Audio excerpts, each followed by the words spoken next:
Hello everyone and welcome to the third lecture of linear equation on Learn with Ash.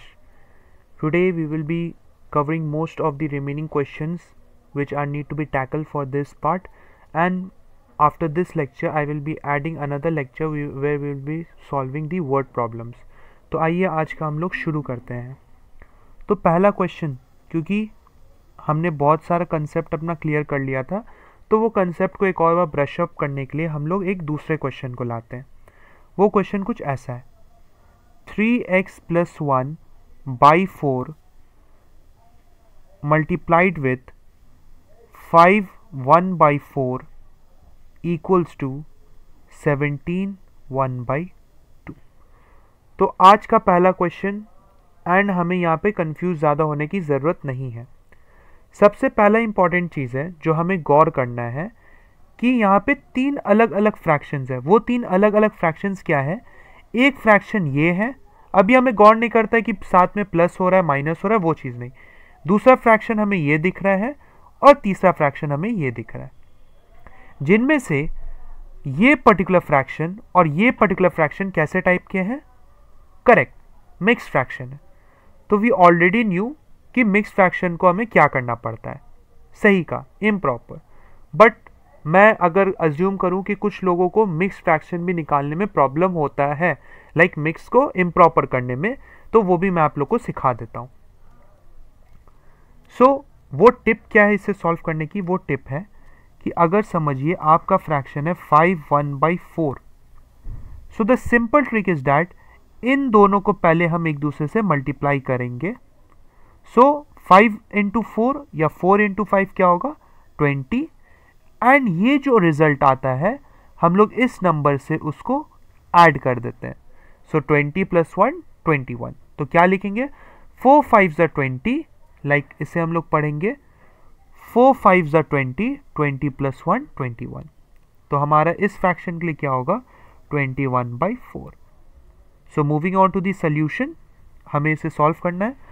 सो ये 3x + 1/4 fraction को हम लोग वैसे ही रहने देंगे, साथ ही साथ ये मल्टीप्लाई जैसे वैसे, एंड इस मिक्स को हम लोग सबसे पहले इम्प्रॉपर में लिख देंगे। वैसे ही नेक्स्ट वाला, जैसे मैंने कंसेप्ट सिखाया कि 2 × 7 will give us 34 and this 34 will get add to this one. So हम लोग इसे क्या पढ़ेंगे? 2 × 7 34, 34 + 1 35, 35/2। अब यहाँ पे जो सबसे ज़्यादा मोस्ट ऑफ द पीपल गलती कर सकते हैं वो ये चीज़ है कि वो लोग सोचेंगे अच्छा ये 3x + 1 है, ये 4 है, हम इसको एक दूसरे से क्या कर सकते हैं? मल्टीप्लाई कर देते हैं, और वो मल्टीप्लाई करने में कोई हर्ज भी नहीं है। बट मैं आपको यही बोलूँगा कि it's better to avoid a large calculation. और वो लार्ज कैलकुलेशन कैसे? तो हमारा सेंस ऑफ माइंड भी होना ज़रूरी है। वो सेंस ऑफ माइंड यहाँ पे क्या है? वो ये चीज़ है कि यहाँ पे हमें दिख रहा है कि यहाँ पे एक मल्टीप्लाई साइन है, और ये मल्टीप्लाई साइन किसके लिए है? इसके लिए है। So we already know the logic कि अगर मल्टीप्लाई इक्वल्स टू के राइट हैंड साइड जाता है तो वो क्या होता है? डिवाइड। तो मैं आपको दो तरीका बता सकता हूँ कि डिवाइड लिखने का तरीका क्या क्या हो सकता है। जो आपको बेस्ट लगेगा वो आप यूज़ कर सकते हो। तो यहाँ पे एक तो तरीका है कि 35/2 इक्वल्स टू के उस साइड था, हम लोग यहाँ पे डिवाइड का साइन देंगे एंड देन 21/4 करेंगे। And then we already know fraction का रूल कि डिवाइड को अगर मल्टीप्लाई में चेंज करना है, मल्टीप्लाई के साइन से, तो हमें रेसिप्रोकेट करना पड़ता है। रेसिप्रोकेट का मतलब जो डिवाइड में है उसको मल्टीप्लाई में भेजना पड़ता है, मीन्स 4/21। बट मैं बोलूँगा ये टीडियस तरीका है, हमें कुछ भी करना है वो स्मार्ट होना चाहिए। तो यहाँ हमें दिख रहा है कि ये चीज़ डिनोमिनेटर में, तो simple send this eight top and send this number at bottom. समझ में आया? तो यहाँ पे हम लोग क्या करेंगे? 3x + 1/4 इक्वल्स टू 35/2 इंटू 4 ऊपर गया और 21 नीचे आया। तो यहाँ पे सॉल्व क्या होगा? यहाँ पे सॉल्व ये होगा कि we already can see that 2 1 2 2 times, 7 3 times and 7 5 times. तो हम लोग इसे और क्या लिख सकते हैं, हम यहाँ पे लिख सकते हैं कि 3x + 1 by 4 is equal to 10/3। अब यहाँ पे आप सोच सकते हैं अरे यहाँ पे तो ना प्लस साइन है या ना यहाँ पे माइनस साइन है, अब मैं यहाँ पे क्या करूँ। तो हमें ये गौर करना है कि ये जो एज अ होल ये एक फ्रैक्शन है और ये एज अ होल ये एक फ्रैक्शन है। We can simply see that this is the numerator part, this is the denominator, and here also this is the numerator and this is the denominator। तो अगर हम लोग गौर करना चाहें तो जब भी एक फ्रैक्शन, सिंपली एक फ्रैक्शन जब लिखा होता है तो हम लोग इक्वल्स टू के उस साइड उसे क्या करते हैं, जो डिनोमिनेटर में होता है उसे हम न्यूमरेटर में भेजते हैं एंड जो न्यूमरेटर में होता है उसको डिनोमिनेटर में। बट यहाँ पे इस न्यूमरेटर को हमें डिनोमिनेटर में भेजने की जरूरत नहीं है। वो आप बता सकते क्यों? क्योंकि यहां पे हमें x की वैल्यू निकालनी है और x की वैल्यू मिलेगी कहां से, वो x की वैल्यू मिलेगी जब वो वैल्यू हमारा हमेशा न्यूमरेटर पे होगा। So we will send this 4 at top and send this 3 at top. So it will be like this 3x + 1 equals to 10 × 4। Next, बच्चे लोग डर जाएंगे, अच्छा तो यहाँ पे सर मतलब अगर हम करना चाहें तो यहाँ पे ये पार्ट कैसे सॉल्व करेंगे। तो सिंपल है, ये 3 इसके साथ मल्टीप्लाई होगा एंड देन वो 3 उसके साथ होगा। सो इसके आगे का सोल्यूशन क्या होगा, 3 × 3 will give us 9 with x। इस 3 के पास प्लस है और अंदर भी प्लस है तो plus 3 × 1 3 and 10 × 4 will be 40। Just simply send that 3 to that side, तो वो प्लस है तो वो माइनस हो जाएगा, 40 - 3। सो ये क्या बनेगा, 9x is equal to 37, x equals to 37/9। This will be our answer. But I will always say that try to give an answer in improper fraction, always try to give the answer in a mixed fraction way। so mixed fraction भी निकालने का इसका तरीका बहुत आसान है, जैसे कि 37 को हम अंदर लिखेंगे, 9 को हम लोग बाहर। so 9 4s are 36 and this will be 1। so इसे लिखने का तरीका है x is equals to जो न्यूमरेटर था वो, साथ ही साथ जो हम लोग ऊपर साइड लिखते हैं उसे हम यहाँ लिखेंगे एंड देन जो रिमाइंडर आता है उसे हम यहाँ लिखेंगे। So this is the perfect way to solve this question.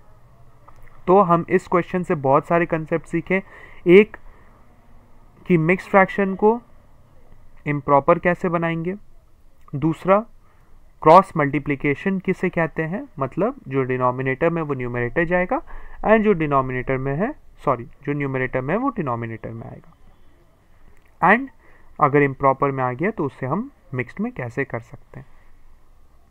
So our last question in this video will be this particular one, and I hope आपको मैंने जितना तरीका सिखाया है इस लीनियर इक्वेशन को सॉल्व करने का वो आप आसानी से अप्लाई कर पा रहे होंगे और आगे भी करते रहेंगे। And do share, subscribe and like this video and channel, because आप जितना लाइक करेंगे, आप जितना सब्सक्राइब करेंगे, मुझे वीडियो बनाने में और खुशी होगी, because this videos are for all you guys only. तो ये क्वेश्चन में हमें करना क्या है, ये क्वेश्चन हमें सिंपली दिख रहा है कि यहाँ पे भी फ्रैक्शनल टाइप है, but the difference between this question and the previous one is that यहाँ पे एक माइनस साइन है और प्रीवियस क्वेश्चन में अगर आप देखेंगे तो वहाँ पे एक मल्टीप्लिकेशन साइन था। अगर मैं दिखाऊं तो यहाँ पे आपको दिख सकता है कि यहाँ पे एक मल्टीप्लिकेशन साइन था।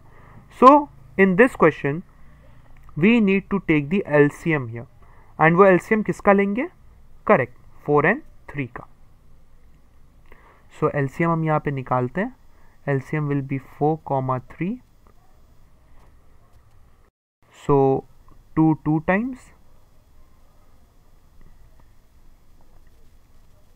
मैंने बहुत सारे स्टूडेंट्स को देखा है कि वो एलसीएम लेने में भी प्रॉब्लम कर देते हैं, वो देखते हैं 4 है, अच्छा 4 से ही मैं कर दे रहा हूँ।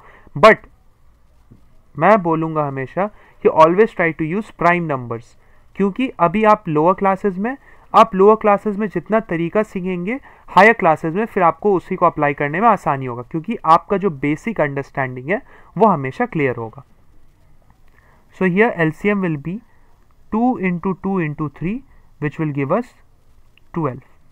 तो हम लोग सिंपली यहाँ पे जो एलसीएम लेंगे वो है 12। नाउ यहाँ पे कंसेप्ट मैंने क्या सिखाया था कि जो डिनोमिनेटर में जो नीचे नंबर है वो हम एलसीएम के साथ देखेंगे, एंड वो देखने के बाद हमें चेक करना है कि उसमें क्या मल्टीप्लाई करेंगे जो वो एलसीएम की इक्वल्स हो, एंड जो नंबर मल्टीप्लाई हो के वो एलसीएम की इक्वल होता है उसे हम न्यूमरेटर में मल्टीप्लाई करेंगे। सो 4 how many times is 12? Correct 3।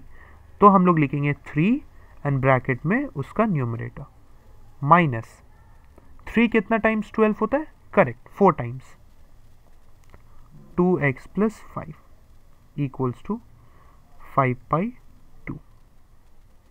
Then 3 into 3x will be 9x। अच्छा, यहां पे एकदम हमें आराम से करना है,